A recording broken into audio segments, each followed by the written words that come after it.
Ga labaran duniya daga Dala 360. Farko ga muhimman kanin su.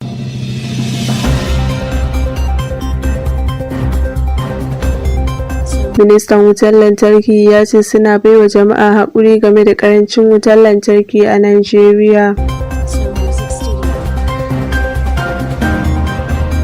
Rundunar 'yan sanda ta gano wasu fursunoni sama da 300 da ke zaman gidan gyaran hali a jihar Kano.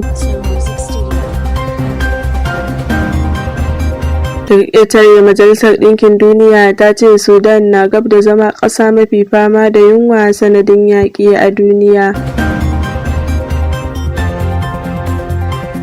Masu sauraro Assalamu alaikum warahmatullah. Yau muna Juma'a 27 ga watan Sha'aban shekara ta 1445 bayan hijirar fiyayyen halitta Annabi Muhammad sallallahu alaihi wasallam daga Makka zuwa Madina, wanda ya daidai da 8 ga watan Maris shekara ta 2024. Kanin labaran kuma saurara yanzu ga cikakkun su tare da nisa wata Halil Muhammad Kurna. Ministan ma'aikatar da samar hasken wutar lantarki a Najeriya Bayo Adelabu ya ce yana cike da damuwa kan yadda bangaren samar da wuta yake ci gaba da taɓarɓarewa a faɗin ƙasar. Ministan na lantarki ya bayyana hakan ne a wani sako da ya wallafa a shafinsa na X, inda ya nuna ɓacin ransa kan raguwar wutar lantarkin da ake samu duk da irin ƙoƙarin da ake yi a bangaren. Dangane da haka ne na gayyaci shugabannin kamfanin rarraba wutar lantarki na Abuja AEDC da kamfanin rarraba wutar lantarki na Ibadan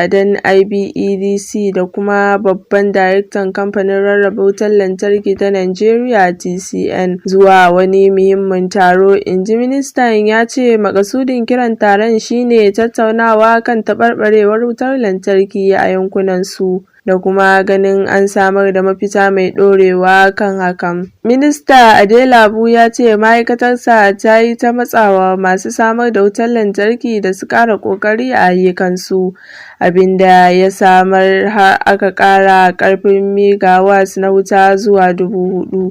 Ya ce duk da irin ci gaba da aka samu, wasu kamfanonin rarraba wutar lantarkin sun kasa rarraba wutar lantarkin da ta TCN ke bayarwa yadda ya kamata, yayin da ake fara samun masu satar da kayayyakin wutar lantarki musamman a yankuna kamar Abuja, Benin, Fatakwal da kuma Ibadan. Ya ce ba za su lamunci rashin samar da wuta ba daga kamfanonin da alhakin hakan ya rataya a wuyansu, kuma za a ɗauki mataki mai tsanani a kansu, ciki har da soke lasisinsu. Ministan ya ce ana ci gaba da tsare-tsare na ganin an warware basussukan da ake bin kamfanonin samar da wutar lantarki da iskar gas, wanda hakan zai rage wahalhalun da ake fama da su. Don haka ya buƙaci jama'a da su ƙara haƙuri yayin da ake aiki tuƙuru wajen magance waɗannan matsaloli da kuma samarwa 'yan Najeriya wutar lantarki yadda ya kamata. Rundunar 'yan sanda ta gano wasu fursunoni sama da 300 da ke zaman gidan gyaran hali a jihar Kano. Rundunar ta gano hakan ne bayan da Sufeta Janar na rundunar Kayo Abetukum ya kafa wani kwamitin lauyoyi mashawarta don gudanar da irin wannan binciken. Kwamitin ya gano hakan ne ranar Laraba a ci gaba da ziyarar da yake kaiwa gidajen gyaran hali da kuma gidajen ladabtar da ƙananan yara. Jaridar Dhaka ta rawaito cewa Kwamishinan 'yan sandan jihar Kano Muhammad Hussein Gumal ne ke jagorantar kwamitin.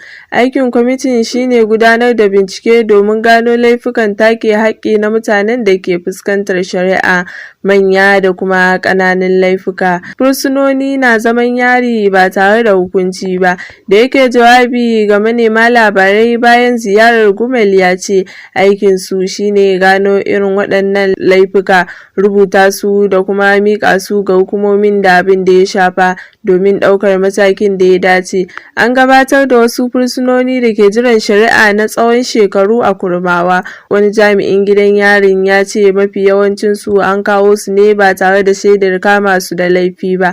Ya ƙara da cewa wasu daga cikin fursunonin sun shafe shekaru a tsare ba tare da takamaiman kotunan da aka gurfanar da su ba, kuma ba su da bayanan shari'a, abinda wasu fursunoni ke cewa kan shari'ar su. A wata majiyar na cewa cewa an bar su a gidan yarin ne kawai saboda ba za su iya ɗaukar nauyin lauyan don kare su a kotu ba. Yayin da ake zantawa da fursunonin, wani fursuna mai suna Ibrahim Dala ya ce ana tuhumar sa da laifin kisan kai, amma tun bayan da aka tsare shi a shekara ta 2009 ba a kai shi kotu ba. Yaya Usman, wani fursuna, ya ce a shekarar 2017 ne karo na ƙarshe da aka kai shi kotu, yanzu kuma yana zaman wakafi ne ba tare da sanin makomarsa ba. Gumel ya ba da tabbacin cewa fursunonin da abin ya shafa za su samu adalci nan ba da jimawa ba. Kuna sauraron labaran ne daga Dala 360 tashar albarka. Za ku iya bibiyan mu ta shafukanmu na sada zumunta kamar su YouTube, TikTok, Instagram Dala 360 har ma da kuma Facebook a jaridar Dala. Sannan za ku iya turo mana da ra'ayoyinku akan labaran da kuka saurara ta lambar WhatsApp 0912168444 ku dakace mu.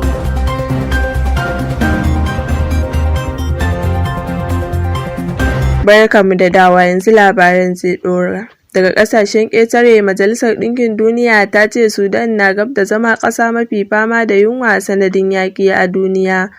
Bayanin da ke zuwa bayan watanni 11 da fara yaƙin ƙasar.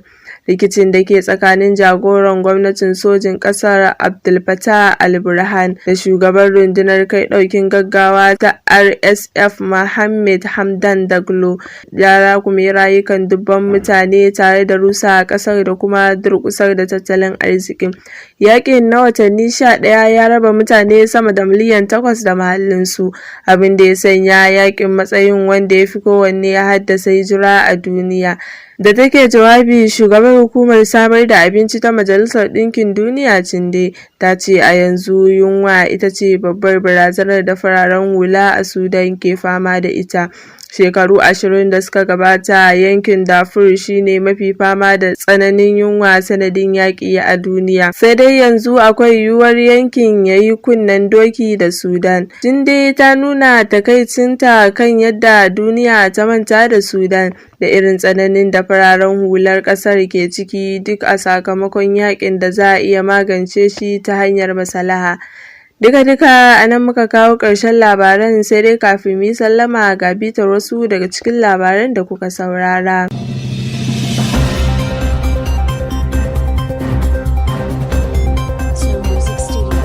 Kun ji cewa ministan wutar lantarki ya ce suna baiwa jama'a haƙuri game da ƙarancin wutar lantarki a Najeriya.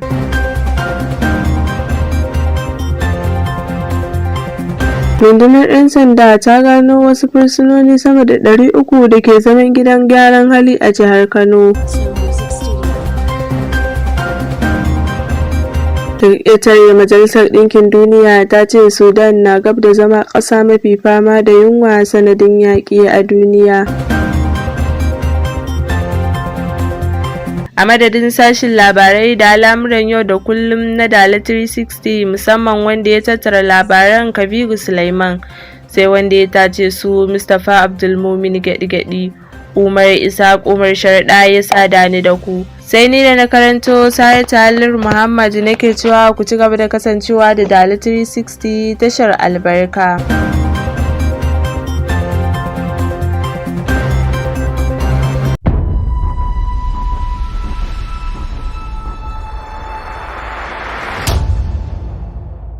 Dala 360 tashar albarka. Danna mana subscribe sannan ku danna ƙarawar sanarwa domin samun sanarwa a duk lokacin da muka saki sababbin shirye-shiryenmu na labarai, rahotanni, kuma sharhi akan al'amuran yau da kullum.